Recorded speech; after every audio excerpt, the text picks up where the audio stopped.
policy development হেৰিখন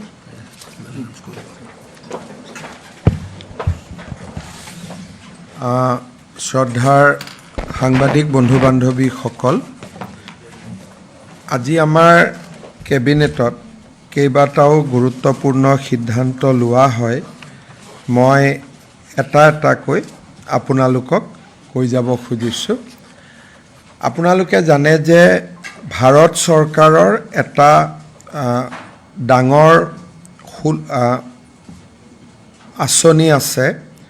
যাক PM Svanidhi আঁচনি বুলি কোৱা হয়। ইয়াৰ দ্বাৰা ষ্ট্ৰীট ভেণ্ডৰসকলক বেংকে উইদাউট মৰ্টগেজ তেওঁলোকে ঋণ আগবঢ়ায় আৰু প্ৰথম ঋণটো ঘূৰাই দিলে দ্বিতীয় ঋণটো অট'মেটিকেলি বেংকে দিয়ে। এই PM স্বনিধিখন আগতে অকল মিউনিচিপালিটি এৰিয়াত আছিলে। আজি ৰাজ্য চৰকাৰে আমাৰ চেনচাছ টাউনবিলাকলৈকেও এক্সটেণ্ড কৰাৰ বাবে সিদ্ধান্ত গ্ৰহণ কৰে। ইয়াৰ ফলত গাঁও পঞ্চায়ত, বিভিন্ন গাঁও পঞ্চায়ত অঞ্চলতো PM স্বনিধি আঁচনি এতিয়াৰ পৰা উপলব্ধ হ'ব। আজি কেবিনেটে গুৱাহাটীৰ south east Guwahati water supply project, যিটো নুনমাটি অঞ্চলত আমাৰ জল বৰ্ডৰ স্কিমটো নুনমাটি আদি অঞ্চলত যোৱাগৈ নাছিলে, আজি 1367 কোটি টকাৰ অনুমোদন জনাই south east Guwahati water supply project গুৱাহাটীৰ অৱশিষ্ট অঞ্চলত পানীৰ যোগান ধৰাৰ বাবে আৰু এই কামটো লাৰ্চন এণ্ড টাৰ্বো কোম্পানীকো দিয়াৰ বাবে কেবিনেটে সিদ্ধান্ত গ্ৰহণ কৰে। আজি এটা কেবিনেটে গুৰুত্বপূৰ্ণ সিদ্ধান্ত লৈছে, আপোনালোকক মই অকণমান বুজাই দিব খুজিম। আমাৰ অসমত চৰকাৰে যিমান মেডিকেল কলেজ বনাইছে এতিয়ালৈকে, ধুবুৰীত ধুবুৰী মেডিকেল কলেজ, গুৱাহাটীত গুৱাহাটী মেডিকেল কলেজ, শিলচৰত শিলচৰ মেডিকেল কলেজ, বিশ্বনাথত বিশ্বনাথ মেডিকেল কলেজ, বঙাইগাঁৱত বঙাইগাঁও মেডিকেল কলেজ। কিন্তু বৰপেটা মেডিকেল কলেজখন ফকৰুদ্দিন আলী আহমেদ মেডিকেল কলেজ নামেৰে নামাকৰণ কৰা হৈছিলে, যিটো আমাৰ বাকী মেডিকেল কলেজ কেইখনৰ লগত মিল নাখায় আৰু সেয়েহে বহুত ক্ষেত্ৰত এইখন প্ৰাইভেট মেডিকেল কলেজ নেকি বুলি আমি বহুত প্ৰশ্নৰ উত্তৰ দিবলগীয়া হয়। সেইবাবে আজি কেবিনেটে ফকৰুদ্দিন আলী আহমেদ মেডিকেল কলেজৰ নামটো পৰিৱৰ্তন কৰি বৰপেটা মেডিকেল কলেজ এণ্ড হস্পিটাললৈ ৰূপান্তৰ কৰে। এতিয়াৰ পৰা ফকৰুদ্দিন আলী আহমেদ মেডিকেল কলেজখনক বৰপেটা মেডিকেল কলেজ হিচাপে নামাংকিত কৰা হ'ব। কিন্তু যিহেতু ফকৰুদ্দিন আলী আহমেদ ভাৰতৰ ৰাষ্ট্ৰপতি আছিল আৰু অসমৰ পৰা তেওঁৱেই প্ৰথম ভাৰতৰ ৰাষ্ট্ৰপতি হৈছিলে, গতিকে তেখেতৰ নামত একেধৰণৰ সন্মানীয় বা তাতোকৈ বেছিকৈ সন্মানীয় আন এটা অনুষ্ঠান বা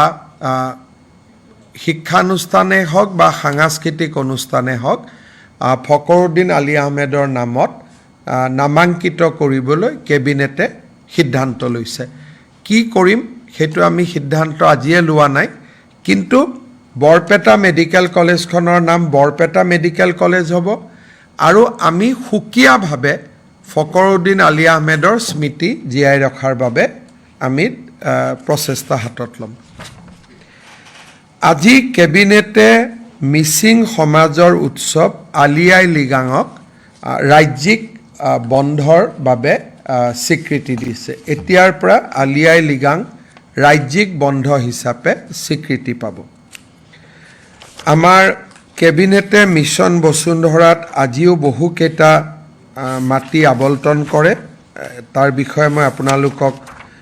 ডিটেইলছত নকওঁ, কাৰণ আপোনালোকে আমাৰ প্ৰেছ ৰিলিজত পাব। আজি কেবিনেটে আমাৰ জুবিন সমাধি ক্ষেত্ৰ বা জুবিন ক্ষেত্ৰৰ 10 বিঘা মাটিত সমাধি ক্ষেত্ৰ নিৰ্মাণৰ বাবে সাংস্কৃতিক ডিপাৰ্টমেণ্টক এই মাটিটো এলট কৰে আগতে কাৰ নামত মাটিটো এলট কৰিম তাকে লৈ কনফিউজন আছিলে এতিয়া ৰাজ্য চৰকাৰে যেনেকৈ ভূপেন হাজৰিকা সমাধি ক্ষেত্ৰ কালচাৰেল এফেয়াৰ্ছ ডিপাৰ্টমেণ্টৰ নামত আছে এই মাটিখিনিও কালচাৰেল এফেয়াৰ্ছ ডিপাৰ্টমেণ্টক দিয়াৰ বাবে সিদ্ধান্ত লয় আৰু এতিয়াৰ পৰাই জুবিন সমাধি ক্ষেত্ৰ বা জুবিন ক্ষেত্ৰৰ আনুষ্ঠানিক দায়িত্ব ৰাজ্যৰ সাংস্কৃতিক পৰিক্ৰমা ডিপাৰ্টমেণ্টৰ হাতলৈ হস্তান্তৰিত হ'ল আজি আমাৰ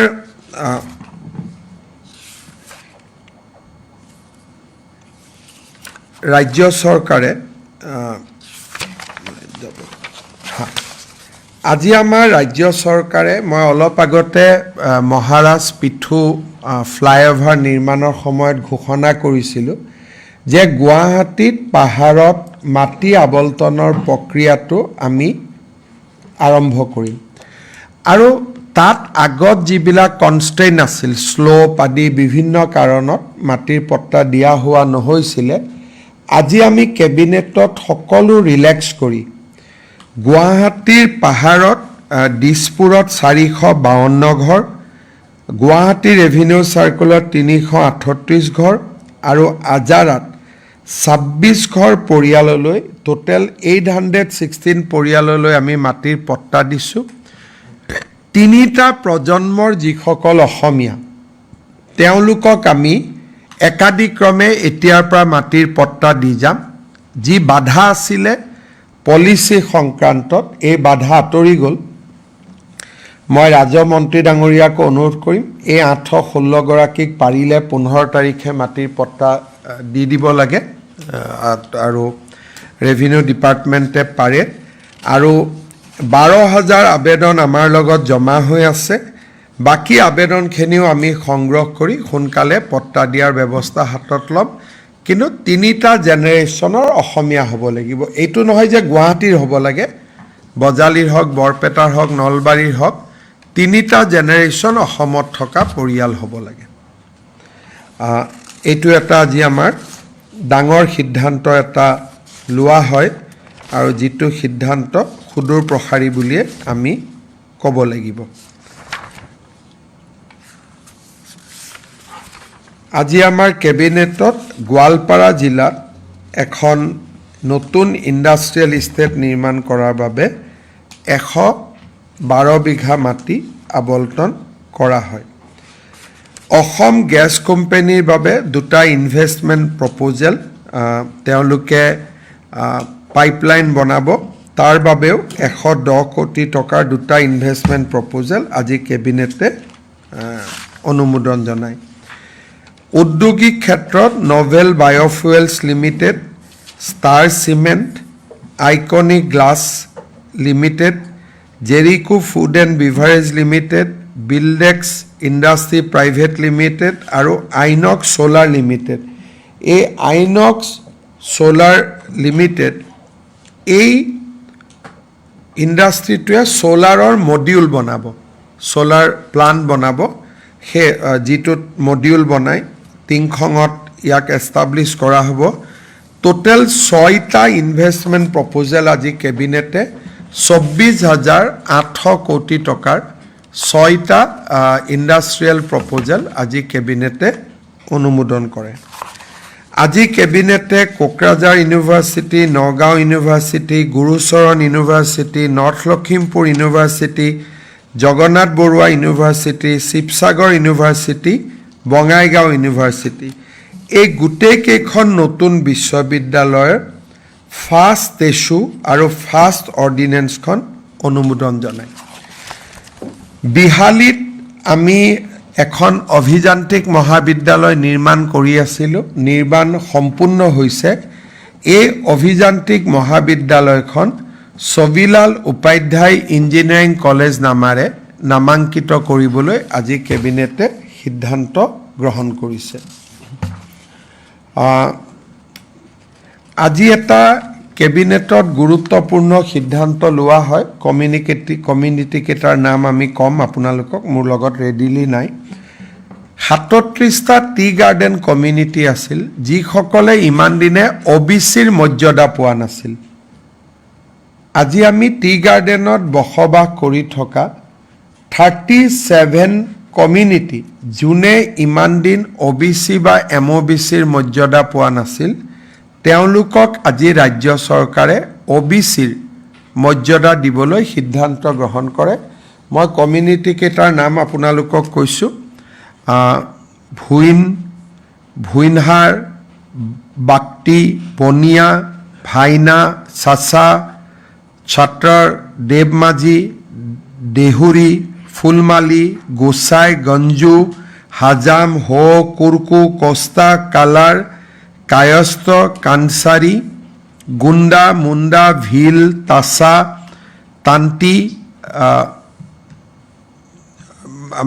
আমাৰ এই কমিউনিটি তলত সৰি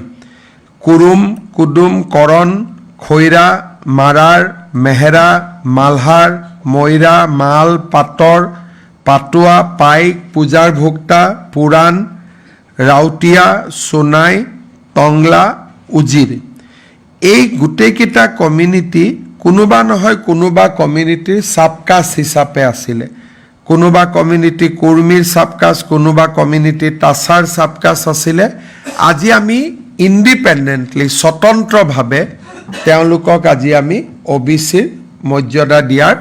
সিদ্ধান্ত গ্ৰহণ কৰোঁ আজি কেবিনেটে আমাৰ অসমত শিডিউল কাষ্ট ডেভেলপমেণ্ট কাউন্সিল এখন নিৰ্মাণৰ বাবেও আজি সিদ্ধান্ত গ্ৰহণ কৰে আৰু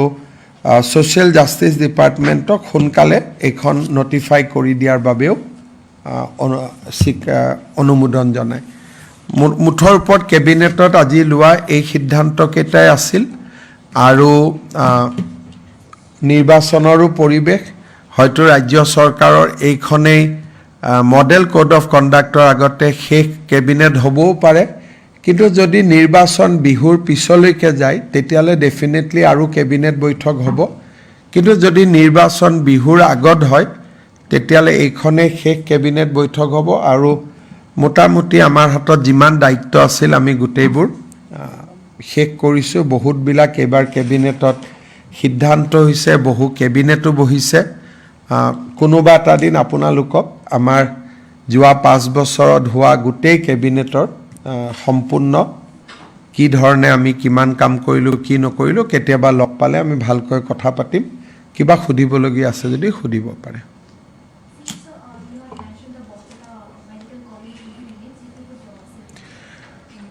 In Assam, all the 15 medical colleges were named in relation with the geographical entity. Like Guwahati Medical College is Guwahati Medical College, Dhubri is Dhubri Medical College. But somehow Borpeta Medical College was named as Fakhruddin Ali Ahmed Medical College. That has led to certain confusion and many times people feels that that is a private medical college because all the other medical college 15 medical colleges have been named in relation to a geographical entity or geographical location.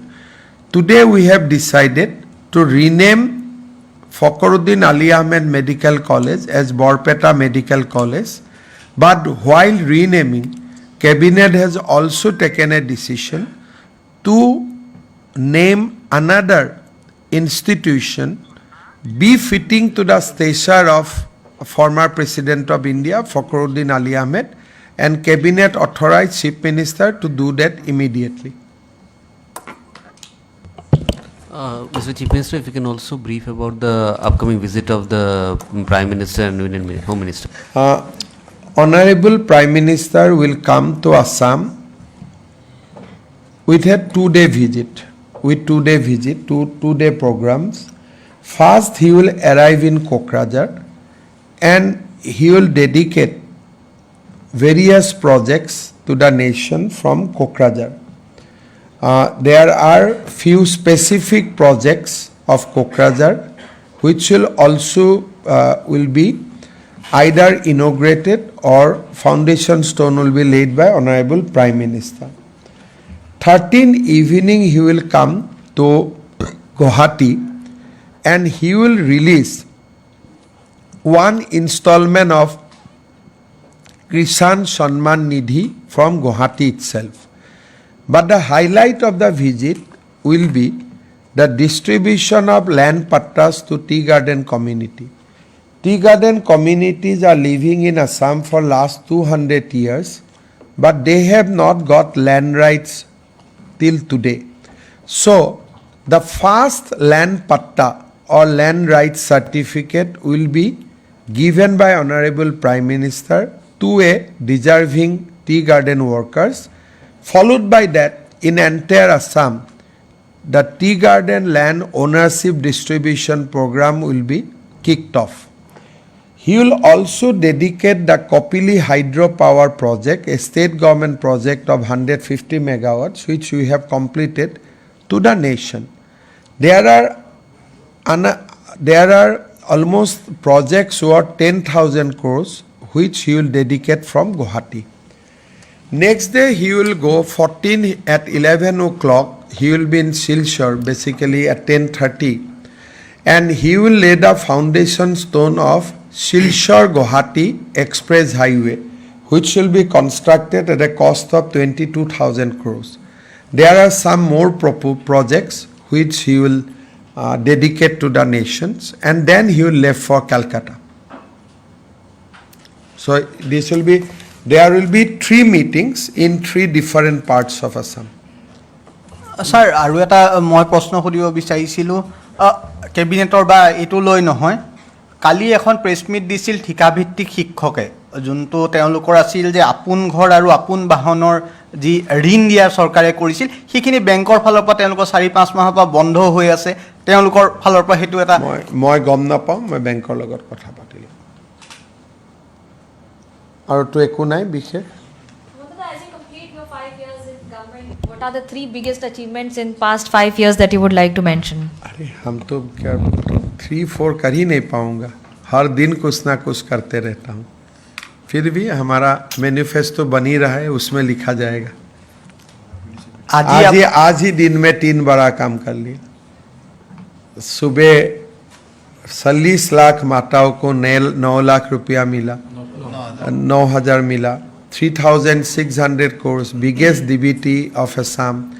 Science city बनाया Calcutta science city से भी बड़ा हुए हैं तो आपको देखना सही है फिर फ्लाईओवर का इनॉग्रेशन किया तो एक ही दिन का 3 काम होते हैं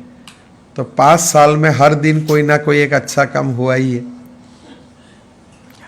আজি আপুনি উল্লেখ কৰিছে যে আজি হয়তো শেষ কেবিনেট হ'ব ইমান এখন চৰকাৰে অসংখ্য কেবিনেট হল বহু সিদ্ধান্ত লল আপোনাৰ কেনে ধৰণৰ হেতুত যে কোনটো সিদ্ধান্ত ললো বা কেবিনেটত লৈ কথা নহয় অসমখন এখন প্ৰশাসনিক ৰাজ্য হিচাপে আমি প্ৰতিষ্ঠা কৰিলোঁ সকলো ডাঙৰ ৰাজ্যতে প্ৰতি সপ্তাহত কেবিনেট হয় এটা সিস্টেম আছিল যিবোৰ অসমত কেতিয়াও সিস্টেম নাছিল কোমানে ৰাতিপুৱা এখন কেবিনেট হৈ গ'ল 2 মাহ নহয় আমি অসমক প্ৰশাসনিক দিশৰ পৰা এখন চৰকাৰলৈ ৰূপান্তৰ কৰিলোঁ যিখন আগত চৰকাৰেই নাছিল গোলাপ বৰবৰাৰ সময়ত প্ৰতি সপ্তাহত কেবিনেট হৈছিল মাজত একো নোহোৱা হৈ গৈছিল এতিয়া এটা সিস্টেমত আহি গ'ল গভৰ্ণমেণ্টখন গতিকে বাকিটো সিদ্ধান্ত কি লোৱা হৈছে নাই লোৱা আপোনালোকক তো আমি প্ৰতি সপ্তাহত জনায়ে থাকোঁ প্ৰধানমন্ত্ৰী ডাঙৰীয়া 13 তাৰিখে দুপৰীয়া 2টা বজাত কোকৰাঝাৰত আহি উপস্থিত হ'ব বিটিসি একৰ্ডত আমি ৰেলৱে কোচ ৰিপেয়াৰিঙৰ যেটো ফ্যাক্টৰী কথা কৈছিলোঁ তাত বাছবাৰীত হ'ব তাৰ আধাৰশিলা প্ৰধানমন্ত্ৰী ডাঙৰীয়াই কৰিব ৰাজ্য চৰকাৰৰ অসমমালা প্ৰজেক্ট প্ৰধানমন্ত্ৰী ডাঙৰীয়াই আৰম্ভ কৰিব আৰু বিটিসিৰ বাবে গুৰুত্বপূৰ্ণ 6খন ডাঙৰ দলঙৰ আধাৰশিলা প্ৰধানমন্ত্ৰী ডাঙৰীয়াই কৰিব আৰু 3খন নতুন ৰেল সেৱা প্ৰধানমন্ত্ৰী ডাঙৰীয়াই সিদিনাখন আৰম্ভ কৰিব ভাৰত চৰকাৰৰ ৰেলৱে ডিপাৰ্টমেণ্টৰো কেইবাটাও প্ৰজেক্ট তেওঁ উদ্বোধন কৰিব সন্ধিয়া তেখেত গুৱাহাটীলৈ আহিব জ্যোতি বিষ্ণু কলাম আন্তৰ্জাতিক কলা মন্দিৰত চাহ বাগিচাৰ শ্ৰমিকসকললৈ যি আমি পট্টা দিয়াৰ কাৰ্যসূচী হাতত লৈছিলোঁ তাৰ প্ৰথমখন পট্টা প্ৰধানমন্ত্ৰী ডাঙৰীয়াৰ হাতেৰে কৰ কমলেৰে অৰ্পণ কৰা হ'ব ৰাজ্য চৰকাৰে নিৰ্মাণ কৰি উলোৱা 150 মেগাৱাটৰ কপিলী হাইড্ৰ পাৱাৰ প্ৰজেক্টটো প্ৰধানমন্ত্ৰী ডাঙৰীয়াই ৰাইজৰ বাবে উৎসৰ্গা কৰিব 14 তাৰিখে দিনৰ 10:30 বজাত তেখেত শিলচৰলৈ যাব 22,000 কোটি টকাৰে নিৰ্মাণ কৰিব বিচৰা শিলচৰ গুৱাহাটী এক্সপ্ৰেছ হাইৱে প্ৰজেক্টৰ তেখেতে শুভ আৰম্ভণি কৰিব 15 তাৰিখে গৃহমন্ত্ৰী অমিত শ্বাহ ডাঙৰীয়া অসমলৈ আহিব ৰাতিপুৱা 10 বজাত তেখেতে প্ৰাগজ্যোতিষপুৰ মেডিকেল কলেজৰ শুভ উদ্বোধন কৰিব 11 বজাৰ পৰা তেখেতে ভাৰতীয় জনতা পাৰ্টি আয়োজন কৰা যুৱ সংকল্প সমাৰোহত ভাগ ল'ব এইখিনি গৃহমন্ত্ৰী ডাঙৰীয়া আৰু প্ৰধানমন্ত্ৰী ডাঙৰীয়াৰ অসম ভ্ৰমণৰ কাৰ্যসূচী স্যাৰ ৰাজীৱ হদিয়াৰ পত্নীক আজি নিযুক্তি প্ৰদান কৰা হ'ল আমি যি ধৰণে কমিটমেণ্ট কৰিছিলোঁ ৰাজীৱ হদিয়াৰ পত্নী উপাসনা তেখেত উপাসনা বকলিয়াল গগৈ তেখেতক আজি আমি তিনিচুকীয়া জিলাৰ সাব ৰেজিষ্ট্ৰাৰ অফিচত গ্ৰেড 3 পোষ্ট এটাৰ নিযুক্তি পত্ৰ প্ৰদান কৰিলোঁ सर राहुल गांधी ने फिर से मजाक उड़ाया एआई समिट का मेरा कोई इंटरेस्ट अभी नहीं है मैं आशीर्वाद यात्रा से आया हूँ अभी आध्यात्मिक मूड में हूँ मैं और किबा আছে না ঠিক আছে थैंक यू